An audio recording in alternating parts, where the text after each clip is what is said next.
Okay. So, hello aspirant. This is Jay Singh this side. Welcome to all of you in Visualize. मैं जय सिंह आप सभी का एक बार फिर विजुलाइज में स्वागत करता हूं। सो एस्पिरेंट, हम अपनी चर्चा को कंटिन्यू करेंगे, जिसमें बेसिकली हम चर्चा कर रहे थे जो हमारा टेस्ट सीरीज हुआ है यूपी आरओ के लिए, जो आगामी 11 फरवरी को प्रस्तावित एग्जाम है, 11 फरवरी 2024 को। तो हमारी जो संस्था द्वारा कंडक्ट किया गया यूपी आरओ का टेस्ट है, उसका सेकेंड टेस्ट जो कि 140 क्वेश्चन जनरल स्टडीज़ के होते हैं, उसको आज हम इस क्लास में डिस्कस करेंगे। आज ये क्लास पार्ट 1 है, जिसमें आपको 75 क्वेश्चन दिए जाएंगे और 75 क्वेश्चन का डिस्कशन आपको दिया जाएगा। आपका टाइम ना लेते हुए हम क्लास को स्टार्ट करते हैं। और क्वेश्चन का जो जिस प्रकार से हमने क्वेश्चन का पैटर्न सेट किया है, आप इसको पूरा फॉलो थ्रू करोगे तो आपके 10 से 12 क्वेश्चन इस पूरे कंप्लीट पेपर से लगभग आ जाएंगे। क्योंकि जो एक नेचर रहा है क्वेश्चन पूछने का यूपी कमीशन का, वह बेसिकली आरओ के संदर्भ में वह इस रूप में विस्तारित नहीं होता, लेकिन हाँ सेक्शन वाइज इसके जो पैटर्न है वो फिक्स होते हैं, उतने क्वेश्चन उससे पूछे जाते हैं। तो टेस्ट बनाने के दरमियान हमने इन सभी बातों का ध्यान रखा है कि क्लास जो है, क्लास में जो डिस्कशन दिए जाएं और जो टेस्ट में क्वेश्चन दिए जाएं वह बेहतरीन हो। और क्वेश्चन पेपर आप हमारे टेलीग्राम चैनल को ज्वाइन कर सकते हैं, वहाँ पे आपको क्वेश्चन पेपर मिल जाएगा और डिस्क्रिप्शन आपको लिंक में मिल जाएगा। एक बार फिर मैं जय सिंह आप सभी का स्वागत करता हूँ। आइए चलिए क्लास स्टार्ट करते हैं। इसमें बेसिकली आरओ का हमने जो फर्स्ट पेपर था उसको डिस्कस कर लिया था। ये यूपी आरओ का जनरल स्टडीज़ का टेस्ट 2 है, तो इसका पार्ट 1 में हम 75 क्वेश्चन को देखेंगे आज। पहले क्वेश्चन जो आपका है कि निम्न में से किस अनुच्छेद के अनुसार विधानसभाओं में 60 से कम और 500 से अधिक सदस्य नहीं हो सकते हैं। तो आपका इंडियन पॉलिटी एंड कॉन्स्टिट्यूशन से पहला क्वेश्चन है, जिसमें क्वेश्चन आपका पूछा गया है कि निम्न में से किस अनुच्छेद के अनुसार विधानसभाओं में 60 से कम और 500 से अधिक सदस्य नहीं हो सकते हैं। तो इसका राइट आंसर होगा आपका ऑप्शन सी। अनुच्छेद 170 में जो है इसको बताया गया है कि विधानसभाओं में 60 से कम और 500 से अधिक सदस्य नहीं हो सकते हैं। तो आपका क्वेश्चन नंबर ए का जो राइट आंसर होगा ऑप्शन सी सही होगा।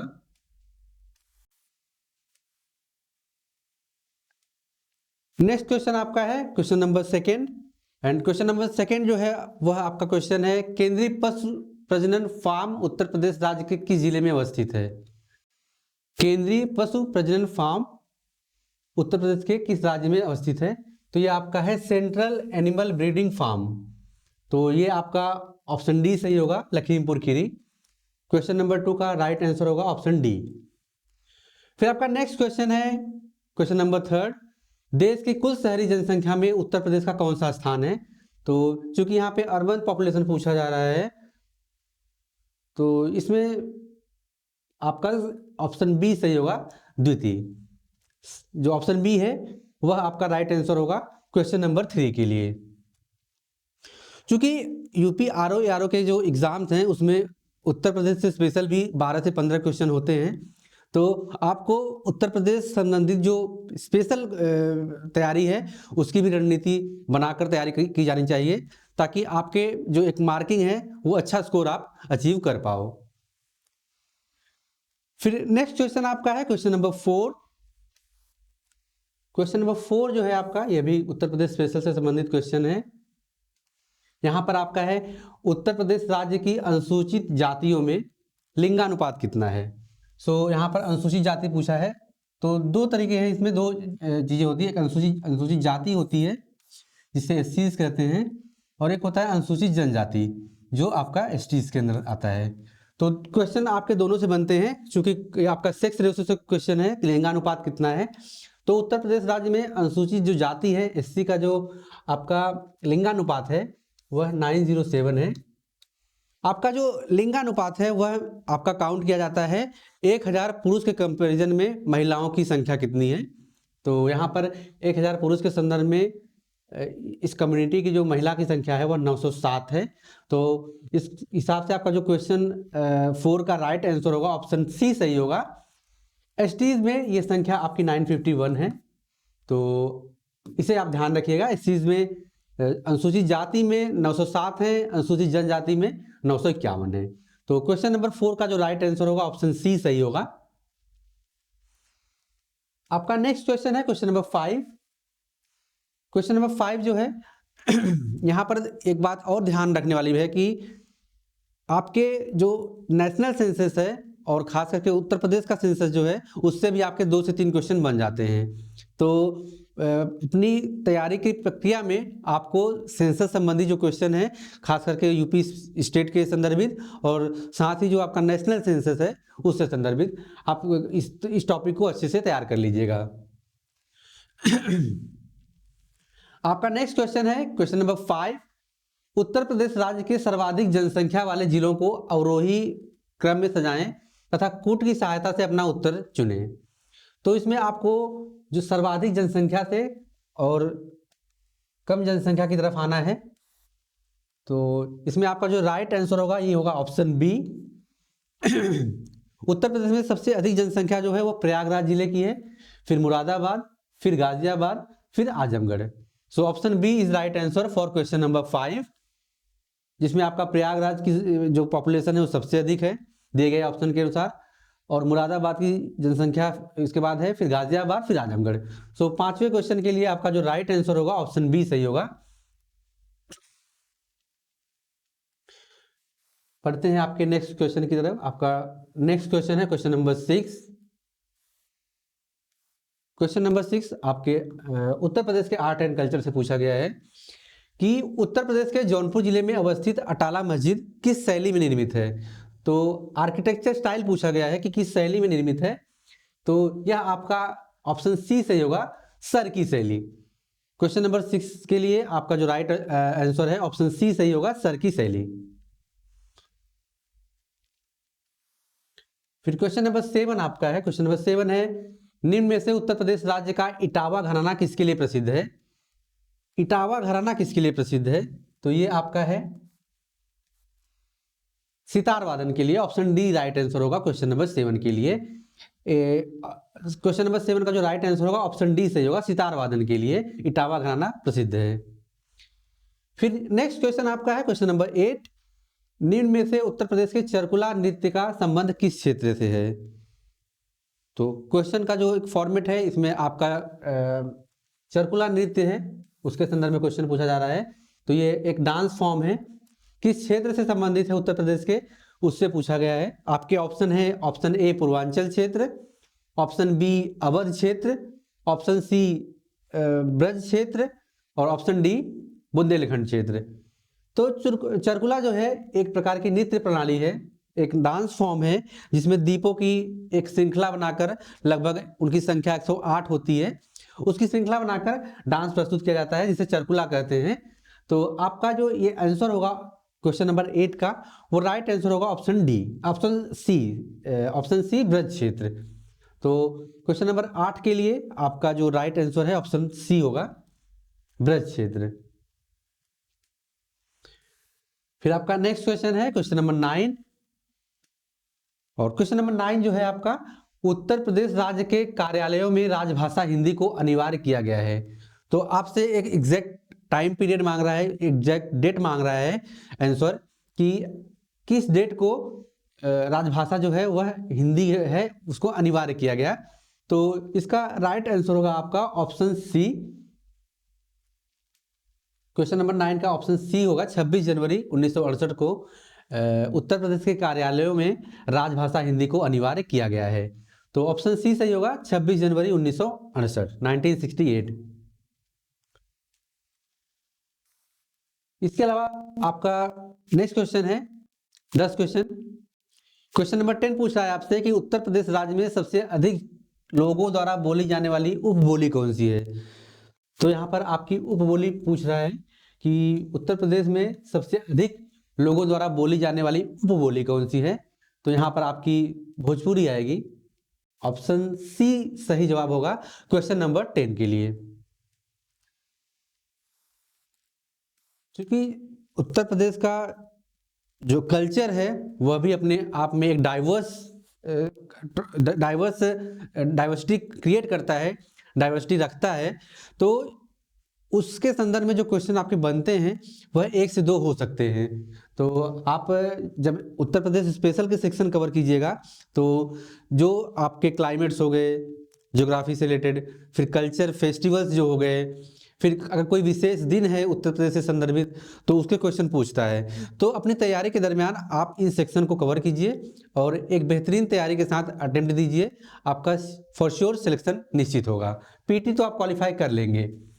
तो बढ़ते हैं नेक्स्ट क्वेश्चन की तरफ। आपका नेक्स्ट क्वेश्चन है क्वेश्चन नंबर 11। क्वेश्चन नंबर 11 आपसे पूछ रहा है कि चंद्रशेखर आजाद पक्षी विहार उत्तर प्रदेश राज्य के किस जिले में अवस्थित है? चंद्रशेखर आजाद पार्क पक्षी विहार, यह आपका जिसका राइट आंसर होगा उन्नाव, यह उन्नाव में स्थित है। तो क्वेश्चन नंबर 11 का जो राइट आंसर है ऑप्शन डी सही होगा। नेक्स्ट क्वेश्चन आपका है क्वेश्चन नंबर 12। पंडित राम प्रसाद बिस्मिल का जन्म उत्तर प्रदेश के किस जिले में हुआ था? तो चूंकि जन्म की बात पूछी जा रही है तो यह आपका शाहजहांपुर होगा, ऑप्शन ए सही होगा। इसी में एक क्वेश्चन और बनता है कि पंडित राम प्रसाद बिस्मिल को काकोरी कांड के लिए किस जेल में फांसी की सजा हुई थी?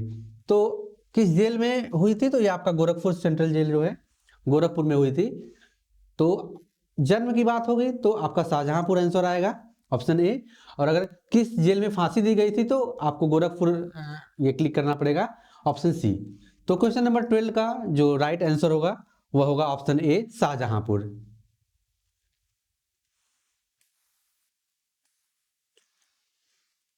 फिर क्वेश्चन नंबर 13 है उत्तर प्रदेश राज्य में दिव्यांग विश्वविद्यालयों की कुल संख्या कितनी है? तो दिव्यांग विश्वविद्यालय की संख्या पूछ रहा है आपसे, जिसकी संख्या 2 है। एक आपका लखनऊ में है और एक आपका चित्रकूट में है। तो ये 2 जगह पे उत्तर प्रदेश राज्य में दिव्यांग विश्वविद्यालय बनाए गए हैं। तो इनकी संख्या 2 है कुल उत्तर प्रदेश में। तो ऑप्शन बी सही होगा क्वेश्चन नंबर 13 के लिए।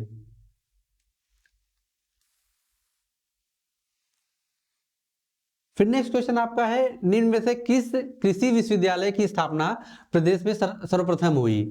तो 4 आपके ऑप्शन दिए गए हैं। चंद्रशेखर आजाद कृषि एवं प्रौद्योगिकी विश्वविद्यालय कानपुर में है वो। ऑप्शन बी है आचार्य नरेंद्र देव कृषि एवं प्रौद्योगिकी विश्वविद्यालय अयोध्या, या ऑप्शन सी सरदार वल्लभ भाई पटेल कृषि एवं प्रौद्योगिकी विश्वविद्यालय मेरठ, या फिर ऑप्शन डी सैम हिगिम्बॉटम कृषि प्रौद्योगिकी एवं विज्ञान विश्वविद्यालय प्रयागराज। तो इसमें आपका जो राइट आंसर है क्वेश्चन नंबर 14 के लिए वह आपका होगा ऑप्शन डी सही होगा, डी फॉर डॉलर। तो सैम हिगिम्बॉटम कृषि प्रौद्योगिकी एवं विज्ञान विश्वविद्यालय उत्तर प्रदेश में सर्वप्रथम स्थापित कृषि विश्वविद्यालय है। तो ऑप्शन डी सही होगा क्वेश्चन नंबर 14 के लिए। फिर क्वेश्चन नंबर 15 आपका है उत्तर प्रदेश के बुंदेलखंड भाग में पहाड़ी पठारी क्षेत्र का ढाल क्या है? उत्तर प्रदेश के बुंदेलखंड भाग में पहाड़ी पठारी क्षेत्र का ढाल क्या है? तो इसमें आपका राइट आंसर होगा आपका उत्तर की ओर, ऑप्शन बी सही होगा क्वेश्चन नंबर 15 के लिए, क्वेश्चन नंबर 15 के लिए। फिर आपका क्वेश्चन नंबर 16 है क्वेश्चन नंबर 16। क्वेश्चन नंबर 16 आपका पूछ रहा है कि निम्न में से उत्तर प्रदेश में कुल कृषि पारिस्थितिकीय क्षेत्र है। तो number of agro ecological area पूछ रहा है उत्तर प्रदेश के संदर्भ में। तो यहां पर आपका जो राइट आंसर होगा ऑप्शन डी सही होगा, 20। उत्तर प्रदेश में कुल कृषि पारिस्थितिकीय क्षेत्र की जो संख्या है वह 20 है। तो ऑप्शन डी सही होगा क्वेश्चन नंबर 16 के लिए। फिर आपका नेक्स्ट क्वेश्चन है क्वेश्चन नंबर 17, और क्वेश्चन नंबर 17 आपका एंशिएंट हिस्ट्री से पूछा गया क्वेश्चन है कि हड़प्पा संस्कृति में किस पशु का अंकन मुहरों और टेराकोटा कलाकृतियों पर नहीं हुआ था? हड़प्पा संस्कृति में किस पशु का अंकन मुहरों और टेराकोटा कलाकृतियों पर नहीं हुआ था? तो इसमें आपका जो राइट आंसर होगा ये होगा ऑप्शन सी गाय, ऑप्शन सी जो है गाय, यह राइट आंसर होगा।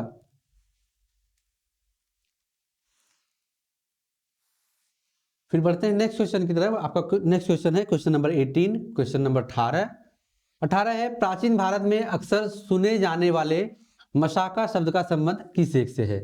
मशाका आपसे पूछा जा रहा है, मशाका शब्द का संबंध किस एक से है? तो यह ऑप्शन ए है, यह फसल का एक प्रकार है। ऑप्शन बी है, यह मुद्रा का एक प्रकार है। ऑप्शन सी है, यह कबीले का एक समूह है। या फिर ऑप्शन डी है, कृषि यंत्र का एक प्रकार है। तो चूंकि मशाका जो है वह एंशियंट भारत में मुद्रा का एक प्रकार था, तो आपका ऑप्शन बी सही होगा क्वेश्चन नंबर 18 के लिए। Option B, B for Bombay, मुद्रा का एक प्रकार, क्वेश्चन नंबर 18 के लिए। फिर आपका नेक्स्ट क्वेश्चन है, कनिष्क के दरबारी कवियों में कौन संबंधित नहीं था? निम्न में कनिष्क के दरबारी कवियों में कौन एक संबंधित नहीं था? तो यहाँ पे आपका जो है ऑप्शन ए सही होगा, विशाखादत्त। विशाखादत्त जो थे वो कनिष्क के दरबारी नहीं थे। इसके अलावा पार्श्व, अश्वघोष, वसुमित्र, ये सभी जो है, और इसके अलावा चरक एक है, चरक भी आपके कनिष्क के दरबार से संबंधित थे। तो विशाखादत्त इस दरबार से संबंधित नहीं थे। तो आपका ऑप्शन ए सही होगा क्वेश्चन नंबर 19 के लिए।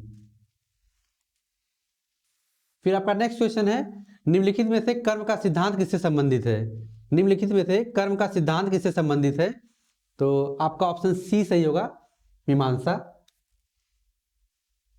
क्योंकि यह कर्म के सिद्धांत को प्रस्तुत करता है, कर्म को सर्वोच्च एक स्थिति प्रदान करता है, तो इसीलिए इसे कर्म मीमांसा भी कहते हैं, कर्म मीमांसा।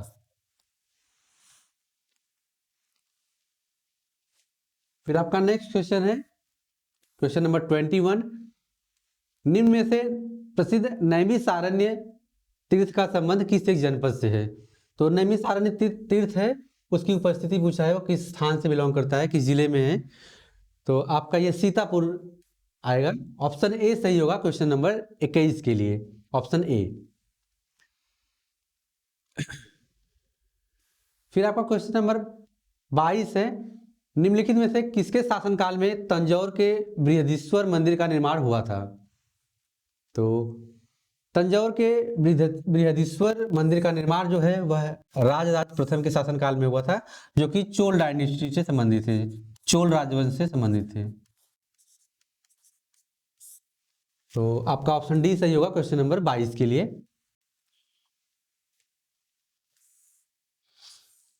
फिर आपका क्वेश्चन नंबर 23 है, गोविंद चंद्र गढ़वाल की रानी कुमार देवी ने धर्मचक्र जिन विहार का निर्माण करवाया।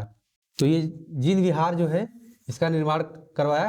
तो प्लेस आपसे पूछा जा रहा है कि वह प्लेस कौन सा है जहां पर गोविंद चंद्र गढ़वाल की रानी कुमार देवी ने धर्मचक्र जिन विहार का निर्माण करवाया।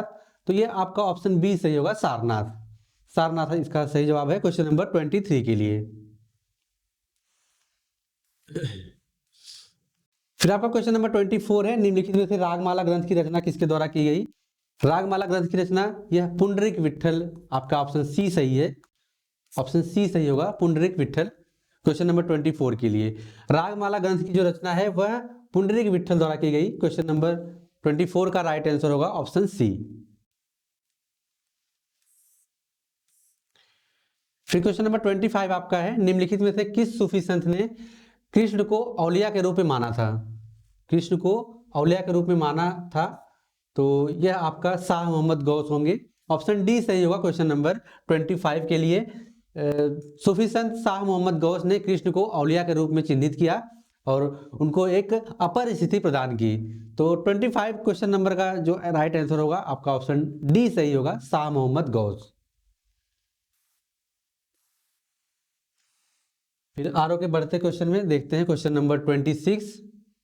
क्वेश्चन नंबर 26 आपका है, निम्न में से किस मुगल बादशाह के विरुद्ध जौनपुर से फतवा जारी हुआ था? तो ये आपका राइट आंसर होगा अकबर, ऑप्शन ए अकबर। तो क्वेश्चन नंबर 26 का जो राइट आंसर होगा कि अकबर के विरुद्ध जौनपुर से फतवा जारी किया गया था। कुछ धार्मिक इशू के कारण, धार्मिक मुद्दों पर इनकी एक अवमानना के कारण फतवा जारी किया गया था। तो ऑप्शन ए सही होगा, अकबर, क्वेश्चन नंबर 26 के लिए। क्वेश्चन नंबर 27 आपका है, निम्न में से प्रातः काल गाया जाने वाला राग है। निम्न में से प्रातः काल गाया जाने वाला राग है तोड़ी, दरबारी, भीम पलासी, भोपाली। सो इसमें आपका ऑप्शन है option A Todi, option B Darbari, option C Bhimpalasi, option D Bhopali. तो प्रातः काल चूंकि दिन के शुरुआत का जो काल होता है वह काफी उत्साही होता है, एनर्जेटिक होता है, तो इसके संदर्भ में ऑप्शन ए सही होगा तोड़ी। तोड़ी जो राग है वह प्रातः काल गाया जाने वाला राग है। तो 27 के लिए जो राइट आंसर होगा ऑप्शन ए सही होगा तोड़ी।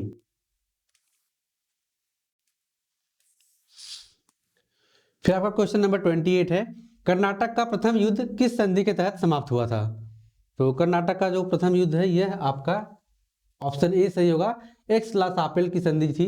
वह कर्नाटक के प्रथम युद्ध की संधि इस टीटी के तहत समाप्त हुई थी, एक्स ला सापेल। ऑप्शन ए सही होगा क्वेश्चन नंबर 28 के लिए। फिर आपका नेक्स्ट क्वेश्चन है क्वेश्चन नंबर 29। क्वेश्चन नंबर 29 है, दीवानी मिल जाने के बाद ब्रिटिश सबसे पहले किस पर्वतीय जनजाति के संपर्क में आए थे? तो दीवानी से तात्पर्य इस एक प्रकार का पद है, एक प्रकार की व्यवस्था है जिसमें जो राज व्यवस्था है, संदर्भित जो अधिकार होते हैं, उसके संदर्भ में पूछा जा रहा है कि जब ब्रिटिशर्स को दीवानी पद मिला तो सबसे पहले किस पर्वतीय जनजाति के संपर्क में वो आए थे? तो इसका आपका राइट आंसर होगा ऑप्शन बी खासी जो समुदाय है कि मेघालय के वेस्टर्न क्षेत्र में पड़ता है, पश्चिमी क्षेत्र में इनकी उपस्थिति अधिकतर देखी जाती है।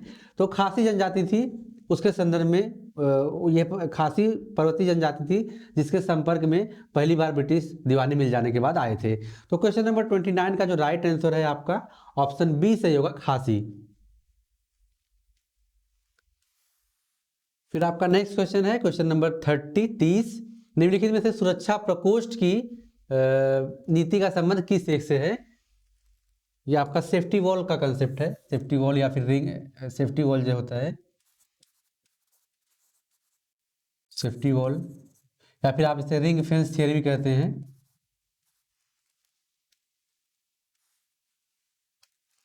आपका ये रिंग फेंस थियरी है।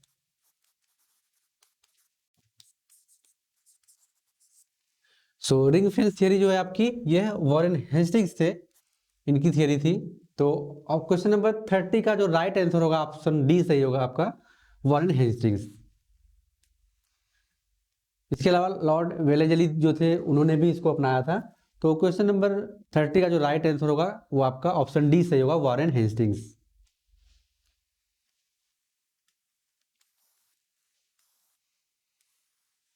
फिर नेक्स्ट क्वेश्चन आपका है, आपका लिस्टिंग वाले क्वेश्चन है। 2 कॉलम दिए रहते हैं, उस कॉलम को आपको मैच करना होता है। तो इसमें आपका जो पहला है उसमें पहली सूची आपकी विद्रोह और आंदोलन से संबंधित है और किस वर्ष यह घटना घटित हुई उसको आपको मैच करना है। तो आपका जो मोपला विद्रोह है, मोपला विद्रोह आपका जो है वह 1921 में घटित हुआ। तो यहाँ पे हम एक एलिमिनेशन मेथड देखेंगे कि एक का अगर 4 आपको पहला आंसर पता है कि एक का 4 होगा 1921 में हुआ था, तो आपके जो ऑप्शन ए है वह एलिमिनेट हो जाएगा। तो ऑप्शन किसी भी एंगल से ऑप्शन ए तो सही नहीं हो सकता। अब बढ़ते हैं आगे की तरफ। दूसरा है पावना किसान विद्रोह। तो पावना किसान विद्रोह जो है वह आपका हुआ था 1873 से 76 के मध्य में।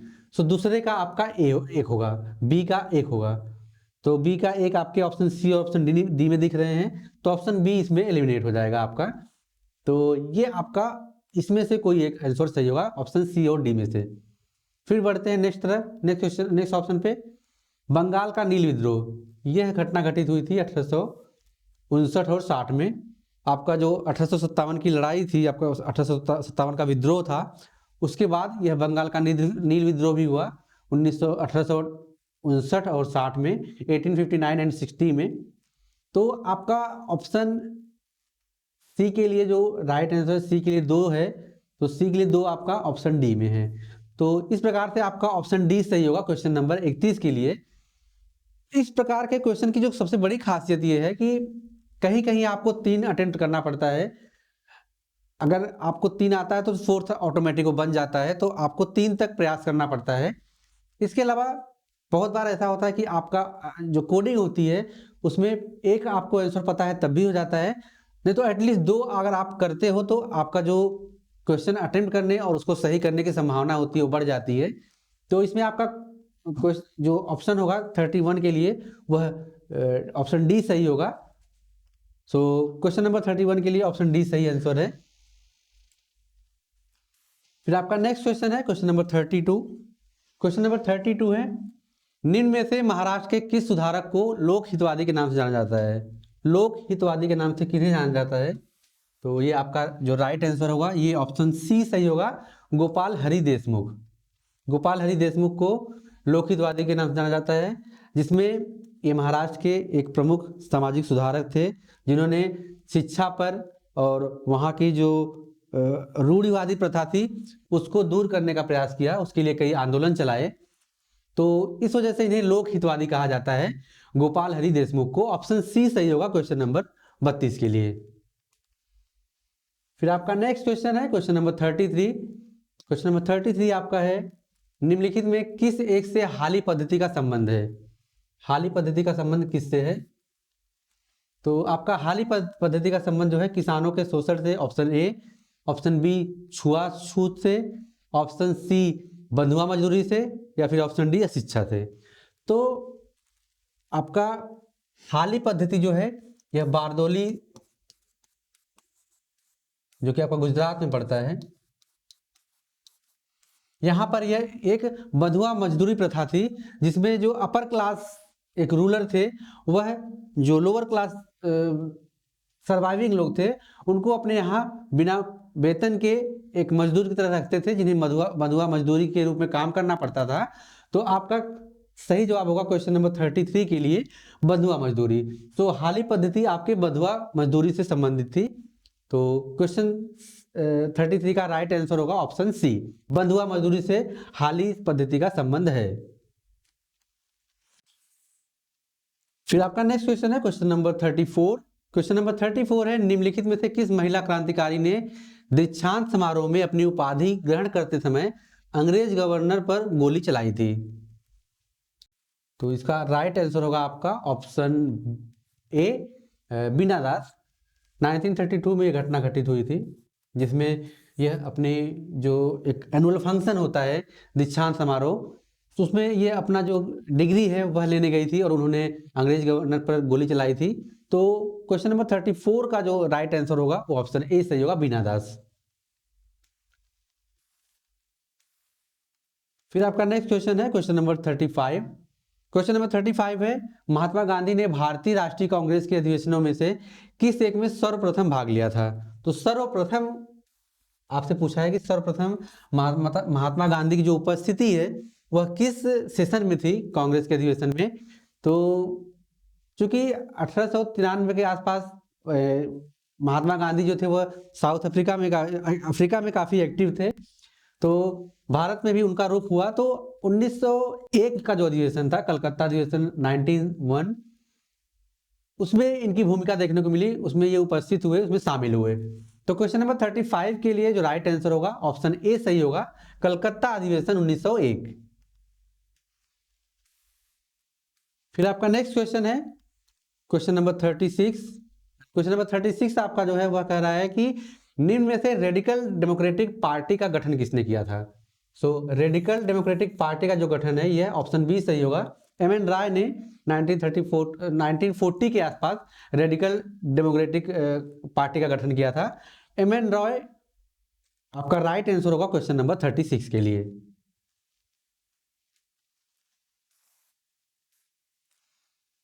फिर आपका क्वेश्चन नंबर 37 है। क्वेश्चन नंबर 37 है, सविनय अवज्ञा आंदोलन के रूप में गांधी जी ने दांडी मार्च प्रारंभ किया था। सविनय अवज्ञा आंदोलन के रूप में गांधी जी ने दांडी मार्च प्रारंभ किया था। तो यह आपका जो है ऑप्शन बी सही होगा, 12 मार्च 1930 को। तो यह आपका 12 मार्च 1930 से इन्होंने प्रारंभ किया था और आपका 6 अप्रैल 1930 में इन्होंने इस आंदोलन को, इस डेट को खत्म किया, नमक का कानून बनाकर, नमक को मुट्ठी में लेकर। तो आपका यह जो यात्रा थी नियर अबाउट आपकी 24 दिन की चली। इसमें एक क्वेश्चन और पूछता है ये यूपीपीसीएस कि दांडी मार्च जो आरंभ किया गया था, सो दांडी नामक जो प्लेस है वह किस जिले में स्थित है? तो दांडी जो प्लेस है आपका गुजरात के नवसारी जिले में स्थित है, नवसारी। तो आपका जो राइट आंसर होगा क्वेश्चन नंबर 37 के लिए वह ऑप्शन बी सही होगा। 12 मार्च 1930 को गांधी जी ने दांडी मार्च जो है उसको प्रारंभ किया। फिर आपका नेक्स्ट क्वेश्चन है question number 38 and question number 38 है निम्नलिखित में से गांधी जी द्वारा किसे व्यक्तिगत सत्याग्रह आंदोलन के लिए प्रथम सत्याग्रही के रूप में चुना गया था? तो इसका जो आपको राइट आंसर होगा ऑप्शन बी सही होगा, विनोबा भावे को। पहले व्यक्ति आपके विनोबा भावे थे जो व्यक्तिगत सत्याग्रह के आंदोलन में सत्याग्रही के रूप में शामिल हुए। उसके बाद आपके जवाहरलाल नेहरू थे जो सेकेंड पर्सन थे। तो पहले पर्सन विनोबा भावे, दूसरे व्यक्ति जो थे वह जवाहरलाल नेहरू। तो क्वेश्चन नंबर 38 का जो राइट आंसर होगा ऑप्शन बी सही होगा, विनोबा भावे। फिर आपका नेक्स्ट क्वेश्चन है क्वेश्चन नंबर 39। क्वेश्चन नंबर 39 है 1946 के चुनाव के पश्चात मुस्लिम लीग ने किस प्रांत में अपनी सरकार बनाई थी? तो 1946 का जो चुनाव हुआ था उसके बाद मुस्लिम लीग ने किस प्रांत में अपनी सरकार बनाई थी? तो आपका इसका जो सही जवाब होगा ऑप्शन डी सही होगा, बंगाल। 1946 के आंदोलन 1946 के चुनाव के पश्चात बंगाल में मुस्लिम लीग ने अपनी सरकार बनाई थी। फिर नेक्स्ट क्वेश्चन है क्वेश्चन नंबर 40 आपका क्वेश्चन नंबर 40। क्वेश्चन नंबर 40 आपका पूछ रहा है कि निम्न में से किसने 1947 के कांग्रेस कमेटी द्वारा विभाजन के प्रस्ताव को पारित होने को राष्ट्रवाद का संप्रदायवाद के पक्ष में समर्पण कहा? तो आपके डॉक्टर सैफुद्दीन किचलू जो थे, ऑप्शन बी ये स्टेटमेंट डॉक्टर सैफुद्दीन किचलू का है कि जब भारत का जो विभाजन प्रस्ताव जब प्रस्तुत किया गया तो इन्होंने इसे राष्ट्रवाद का संप्रदायवाद के पक्ष में समर्पण या झुक जाना कहा। तो ऑप्शन बी सही होगा, B for Bombay, question number 40 के लिए, क्वेश्चन नंबर 40 के लिए।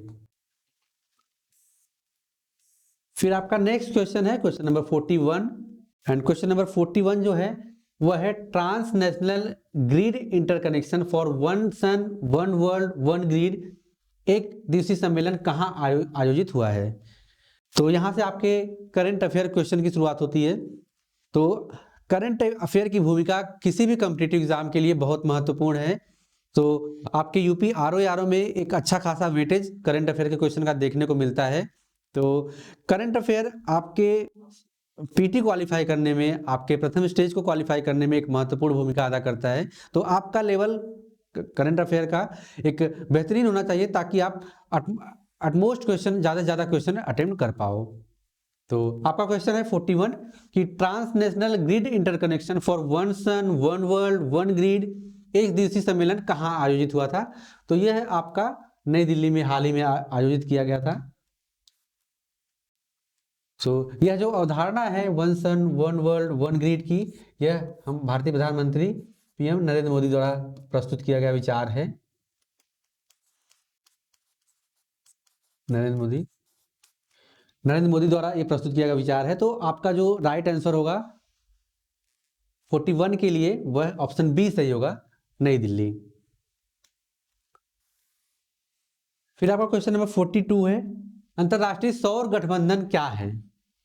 तो यह एक अंतर सरकारी गठबंधन है। आपका ऑप्शन ए सही होगा, यह एक अंतर सरकारी गठबंधन है, इंटरनेशनल सोलर अलायंस। यह चूंकि सूर्य की जो किरणें हैं वह आपके कर्क रेखा और मकर रेखा के मध्य में जितने भी क्षेत्र हैं उसमें इनकी सूर्य की किरणों की उपस्थिति अत्यधिक होती है। तो उस उपस्थिति का उसको कन्वर्ट करके सौर ऊर्जा के रूप में उसका रूपांतरण जो है इस अलायंस का प्रयास है। तो आपका क्वेश्चन नंबर 42 जो है उसका राइट आंसर होगा ऑप्शन ए, अंतर सरकारी गठबंधन जो है, अंतर सरकारी संगठन जो है वो ISA है, इंटरनेशनल सोलर अलायंस। फिर आपका नेक्स्ट क्वेश्चन है question number 43 and question number 43 जो है आपका यह मैच द कॉलम क्वेश्चन है। जिसमें आपके 2 कूट दिए गए हैं। तो आपका पहला जो कूट है वह आपका ज्वालामुखी है, दूसरा वह ज्वालामुखी किस प्लेस में है, किस देश में है, वह आपसे पूछा गया है क्वेश्चन में। तो आपका पहला ऑप्शन है मौना लोआ ज्वालामुखी। तो आपका मौना लोआ जो ज्वालामुखी है ये हवाई द्वीप पर है। तो इस हिसाब से मैच करते हैं कि ए का आपका दूसरा कौन सा होगा। तो इसमें आपका देखिए, आपके एक आंसर से आपका एक आता हुआ जो एक ऑप्शन था, उसकी वजह से आपका एक क्वेश्चन पूरा सही हो गया। तो इसमें आपका ए का 2 है हवाई द्वीप, तो इसमें यह जो समीकरण है वो खाली ऑप्शन ए में बैठता है। तो आपका यहाँ पर यह सही हो जाएगा, ऑप्शन ए सही होगा क्वेश्चन नंबर आपके 43 के लिए। तो मौना लोआ जो ज्वालामुखी आपका हवाई द्वीप में है। स्ट्रोम्बेली ज्वालामुखी आपका इटली द्वीप पर है, इटली देश में है। माउंट सुमेरु ज्वालामुखी यह आपका इंडोनेशिया में है। और हंगा टोंगा हंगा हापा आई यह आपका न्यूजीलैंड में है। तो इस प्रकार से मौना लोआ जो ज्वालामुखी है वह हवाई द्वीप पर, स्ट्रोम्बोली ज्वालामुखी इटली में, माउंट सुमेरु ज्वालामुखी इंडोनेशिया में, और हंगा टोंगा हंगा हापा आई जो है आपका न्यूजीलैंड में उपस्थित है। तो ऑप्शन ए सही होगा आपका क्वेश्चन नंबर 43 के लिए। फिर नेक्स्ट क्वेश्चन टाइप आपका है असर्शन रीजन से संबंधित क्वेश्चन है। सो असर्शन रीजन का भी एक महत्वपूर्ण पार्ट होता है आपके क्वेश्चन में, आपके क्वेश्चन पेपर में। तो जो एक ट्रेंड देखा गया है 12 से 13 क्वेश्चन आपके लगभग रहते हैं। तो इसमें क्वेश्चन 44 असर्शन रीजन से क्वेश्चन है कि कथन कह रहा है कि भूचुंबकीय तूफान पृथ्वी के मैग्नेटोस्फीयर की एक बड़ी गड़बड़ी है। भूचुंबकीय तूफान पृथ्वी के मैग्नेटोस्फीयर की एक बड़ी गड़बड़ी है। तो यह होगा आपका ऑप्शन ए सही होगा। कथन आपका है कि भूचुंबकीय तूफान पृथ्वी के मैग्नेटोस्फीयर की एक बड़ी गड़बड़ी है। तो यह कथन सही है। कारण है ये तूफान और सौर हवा में भिन्नता के परिणाम स्वरूप उत्पन्न होता है। तो आपका कथन और कारण दोनों सही है। तो और आपका जो कारण है वो व्याख्या भी सही कर रहा है। तो आपका ऑप्शन ए सही होगा क्वेश्चन नंबर 44 के लिए। तो क्वेश्चन नंबर 44 के लिए आपका ऑप्शन ए सही है कि कथन भी सही है और कारण भी सही है, और कारण जो है कथन को सही व्याख्यायित कर रहा है। तो ऑप्शन ए सही होगा क्वेश्चन नंबर 44 के लिए। फिर आपका नेक्स्ट क्वेश्चन है कि निम्नलिखित में कौन सा टाइगर रिजर्व सही सुमेलित है। तो आपका ये सुमेलन का क्वेश्चन है। सुमेलन में आपका टाइगर रिजर्व दिया गया है, उसका प्लेस पूछा गया है कि कौन सा सही है एक। तो इस दिए गए 4 ऑप्शन में एक सही है, जिसे हम देख लेते हैं। पलामू टाइगर रिजर्व आपका उड़ीसा में नहीं होगा, यह आपका छत्तीसगढ़ में होगा। छत्तीसगढ़ में आपका पलामू टाइगर रिजर्व है। आपका गिर राष्ट्रीय उद्यान ये आपका जो है गुजरात में होगा।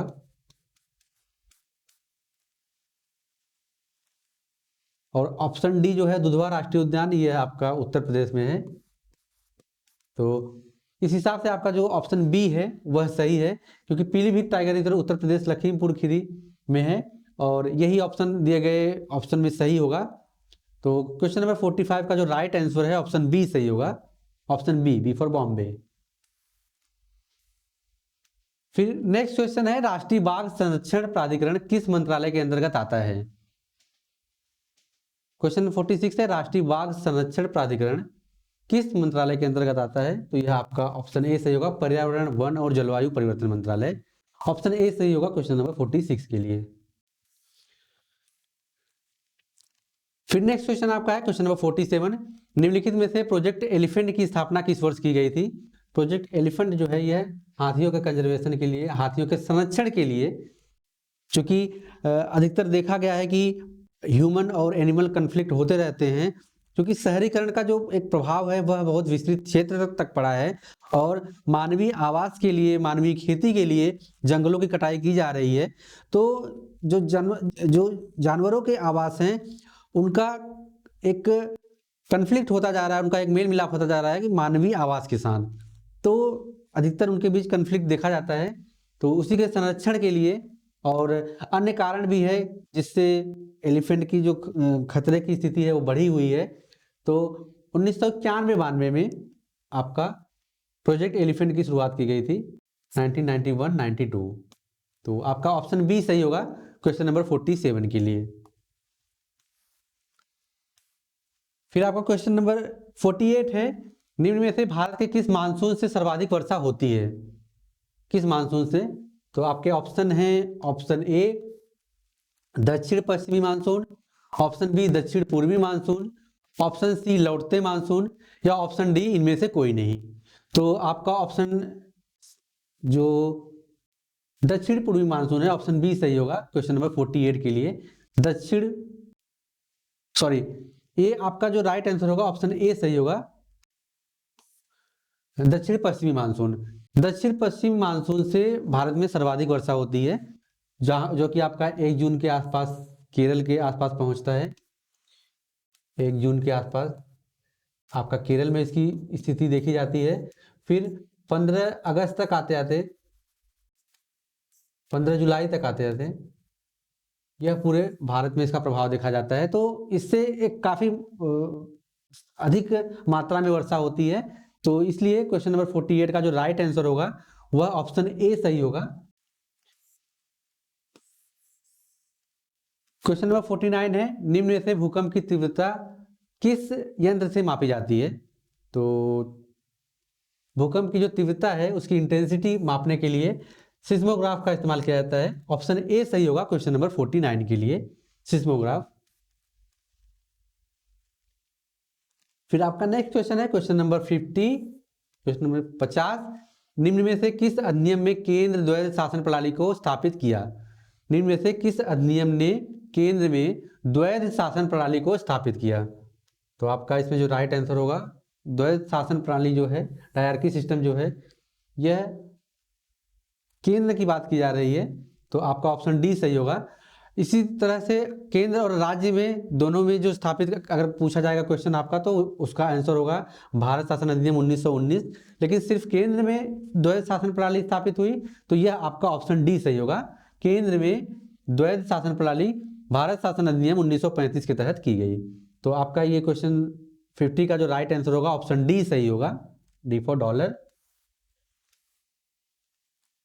फिर नेक्स्ट क्वेश्चन आपका है क्वेश्चन नंबर 51, निम्नलिखित में से किसने कहा था कि संविधान सभा कांग्रेस थी और कांग्रेस भारत था?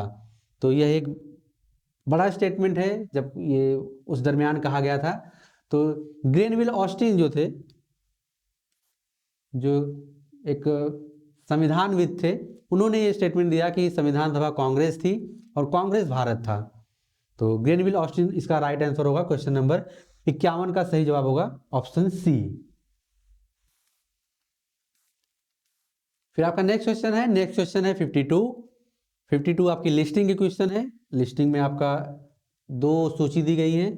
तो एक आपका कॉन्स्टिट्यूशन का भाग है, दूसरा उसका विषय जो है क्या है। तो आपका पूछ रहा है कि भाग 6 किससे संबंधित है? तो यह राज्य से संबंधित है। तो देखते हैं कि इसमें आपका कौन सा ऑप्शन एलिमिनेट होगा। तो इसमें आपका ऑप्शन बी एलिमिनेट हो जाएगा। बी ऑप्शन किसी भी कीमत पर सही नहीं है होगा, क्योंकि आपका भाग 6 जो है राज्य को बताता है। तो 3 ऑप्शन में आपका एक राज्य ये सिमिलर मिल रहा है। फिर भाग 17 जो है यह आपके राजभाषा को बताता है। बी का आपका 3 कौन सा होगा? ये आपका ऑप्शन सी सही होगा। तो यहाँ पे 2 राइट आंसर आपको पता थे, जिससे आपका एलिमिनेशन मेथड से ऑप्शन सी सही आया। तो इस तरह के क्वेश्चन को आप काफी अच्छे तरीके से डील कर सकते हैं।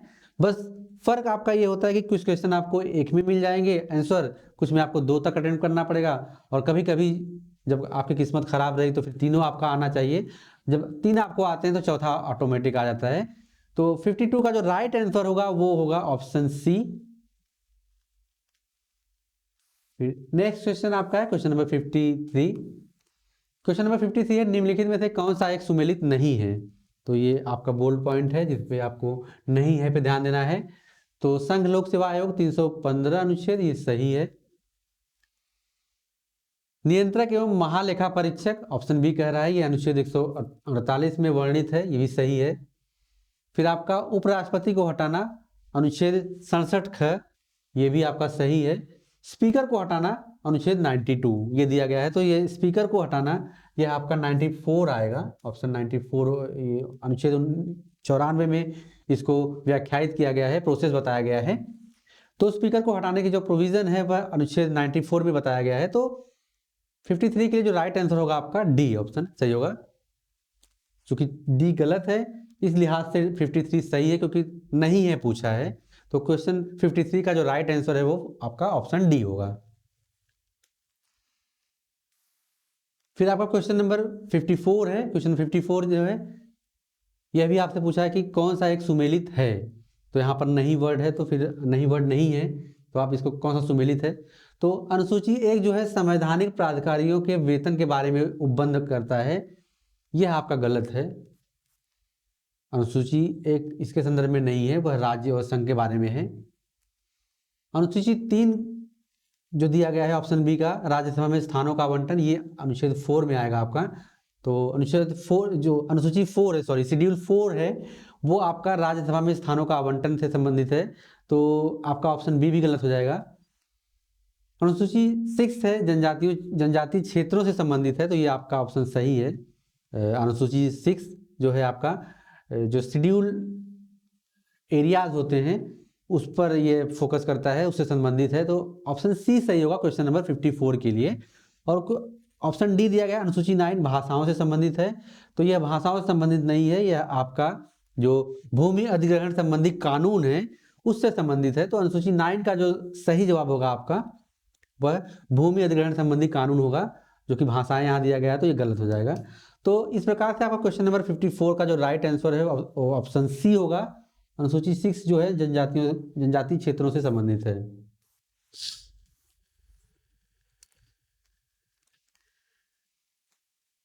अगला क्वेश्चन भी आपका जो है वह सूची से संबंधित है। एक तरफ आपको राज्य दिए गए हैं और उनका गठन वर्ष जो है वह दिया गया है। तो आपका पहला ऑप्शन जैसे झारखंड की स्थापना कब हुई थी, तो आपका ये सही जवाब होगा सन 2000 में हुई थी। बिहार से अलग होकर आपका झारखंड राज्य बना था, तो इसमें सन 2000 में यह हुआ था। तो ए का 2 जो है आपका ऑप्शन बी में दिख रहा है, तो इस हिसाब से आपका एक अगर आपको ऑप्शन पता है तो आपका ये क्वेश्चन अटेम्प्ट हो जाएगा। तो बी ऑप्शन सही होगा। झारखंड की स्थापना सन 2000 में हुई थी।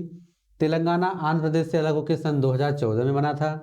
सिक्किम का जो निर्माण था वो 1975 में हुआ था, और नागालैंड जो है 1963 में निर्मित हुआ था।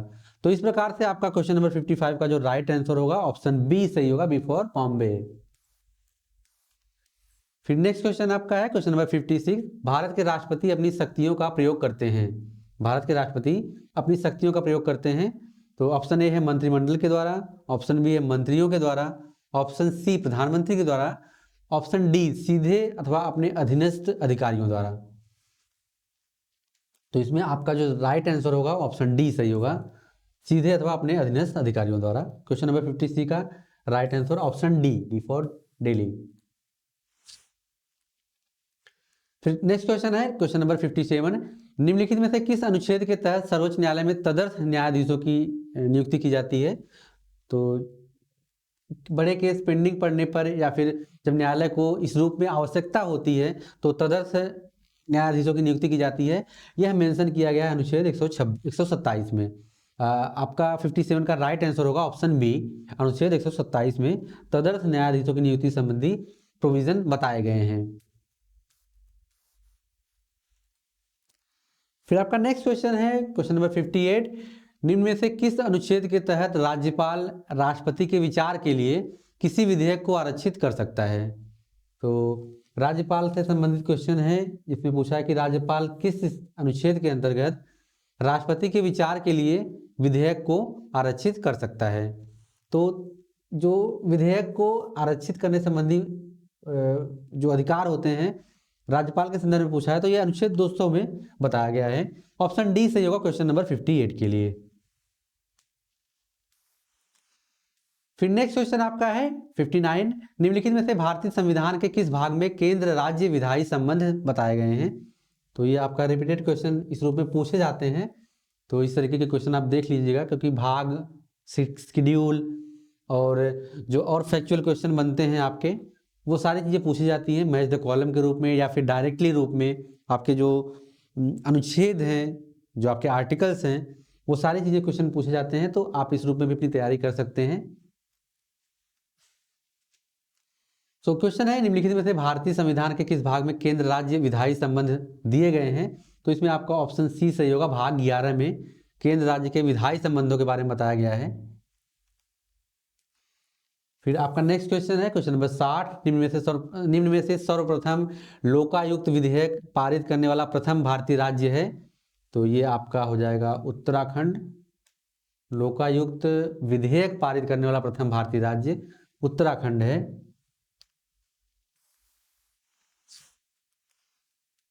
फिर नेक्स्ट क्वेश्चन आपका है क्वेश्चन नंबर 61, निम्न में से कौन सा एक संयुक्त राष्ट्र द्वारा सूचीबद्ध मानवाधिकारों में नहीं है?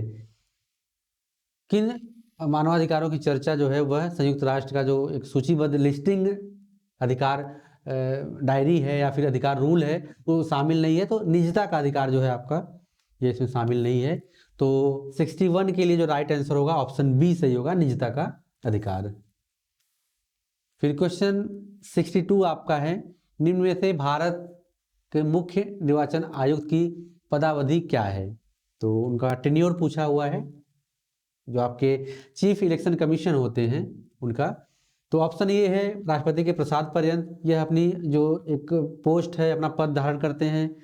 ऑप्शन बी है 4 वर्ष या 65 वर्ष की आयु जो भी पहले हो, या फिर ऑप्शन सी है 5 वर्ष या फिर 65 वर्ष की आयु जो भी पहले हो, या फिर ऑप्शन डी है 6 वर्ष या 65 वर्ष की आयु जो भी पहले हो। तो इसमें दिए गए क्वेश्चन के अकॉर्डिंग आपका जो मुख्य निर्वाचन आयुक्त होते हैं उनकी पदावधि 6 वर्ष या 65 वर्ष की आयु जो भी पहले हो उसके रूप में इनको पोस्ट होल्ड करना होता है। तो ऑप्शन डी सही होगा क्वेश्चन नंबर 62 के लिए। फिर आपका नेक्स्ट क्वेश्चन है, भारत में दलीय व्यवस्था किस एक व्यापक व्यवस्था का अंग है?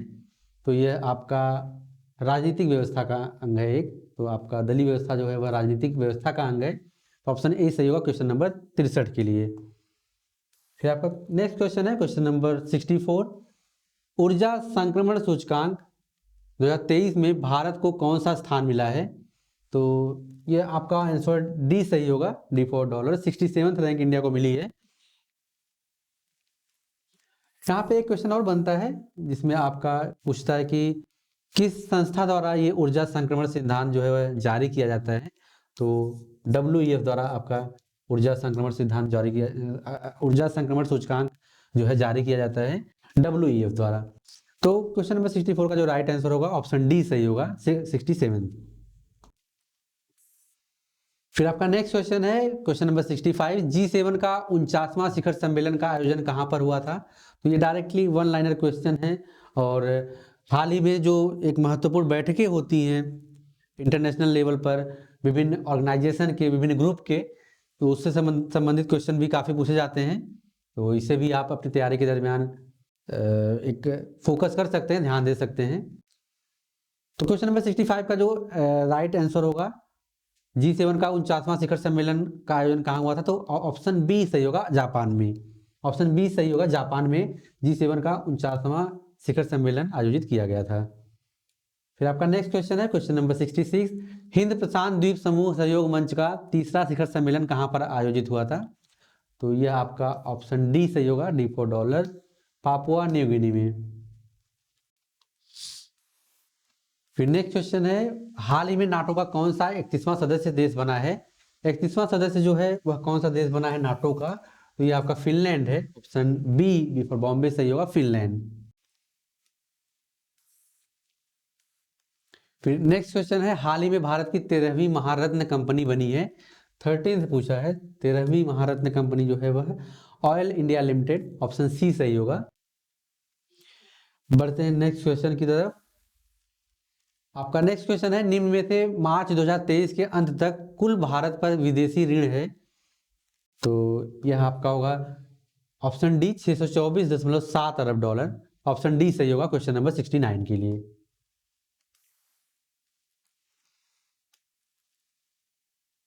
फिर क्वेश्चन नंबर 7 है, क्वेश्चन नंबर 70 है, 70 है, वर्ष 2023-24 के लिए खरीफ उपजों के न्यूनतम समर्थन मूल्य में सर्वाधिक वृद्धि किस एक फसल के मूल्य में की गई है? तो आपके यूपी ARO में कृषि संबंधित जो क्वेश्चन होते हैं उनकी संख्या भी 4 से 5 के बीच में रहती है। तो आपको इस पर भी एक खास फोकस होके अपनी तैयारी को करना है। तो क्वेश्चन है वर्ष 2023-24 के लिए खरीफ उपजों के लिए न्यूनतम समर्थन मूल्य में सर्वाधिक वृद्धि किस एक फसल के मूल्य में की गई है? तो आपका ऑप्शन होगा तिल, ऑप्शन डी सही होगा तिल। इसमें लगभग 850 रुपए की वृद्धि की गई है, तो आपका ऑप्शन डी सही होगा तिल। फिर क्वेश्चन 71 है वर्ष 2023 में फोर्ब्स ग्लोबल 2000 कंपनियों की सूची में प्रथम स्थान किसे प्राप्त हुआ है? तो आपका ये जेपी मॉर्गन जो इलेक्ट्रॉनिक कंपनी है, ये इसे अमेरिका बेस्ड कंपनी है जेपी मॉर्गन, उसे प्रथम स्थान मिला है। ऑप्शन सी सही होगा क्वेश्चन नंबर 71 के लिए। फिर आपका नेक्स्ट क्वेश्चन है क्वेश्चन नंबर 72, निम्नलिखित में से देश का पहला जियो पार्क कहाँ स्थापित किया जा रहा है? जियो पार्क की बात की जा रही है, जियो पार्क, तो यह आपका इंदौर में किया जा रहा है।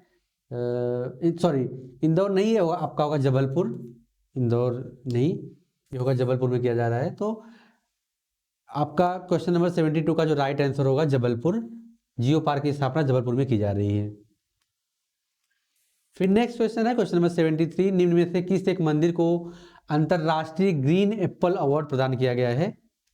तो अंतरराष्ट्रीय ग्रीन एप्पल अवार्ड जो है यदगिरी गुट्टा मंदिर तेलंगाना में जो स्थित है, उसे यह अवार्ड प्रदान किया गया है। तो क्वेश्चन नंबर 73 का जो राइट आंसर होगा ऑप्शन बी सही होगा, बिफोर बॉम्बे, यदगिरी गुट्टा मंदिर तेलंगाना। फिर आपका नेक्स्ट क्वेश्चन है क्वेश्चन नंबर 74, साल्वेक्स नौसेना युद्धाभ्यास किन देशों के मध्य संपन्न हुआ हाल ही में? तो यह आपका भारत और अमेरिका के मध्य यह जो है नौसेना युद्धाभ्यास है जो हाल ही में संपन्न हुआ, भारत और अमेरिका। तो क्वेश्चन 74 का जो राइट आंसर होगा ऑप्शन सी सही होगा, साल्वेक्स नौसेना युद्धाभ्यास भारत और अमेरिका के मध्य हाल ही में संपन्न किया गया। फिर नेक्स्ट क्वेश्चन है आपका 75, निम्नलिखित में से वाइब्रेंट विलेज प्रोग्राम को लॉन्च किया गया।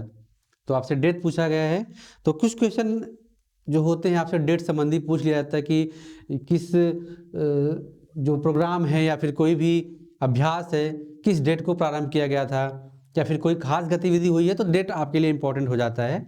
तो इसमें आप जो है क्वेश्चन 75 क्या पूछ रहा है कि निम्नलिखित में से वाइब्रेंट विलेज प्रोग्राम को लॉन्च किया गया था, तो ये 10 अप्रैल 2023 को। तो आपका ऑप्शन डी सही होगा क्वेश्चन नंबर 75 के लिए।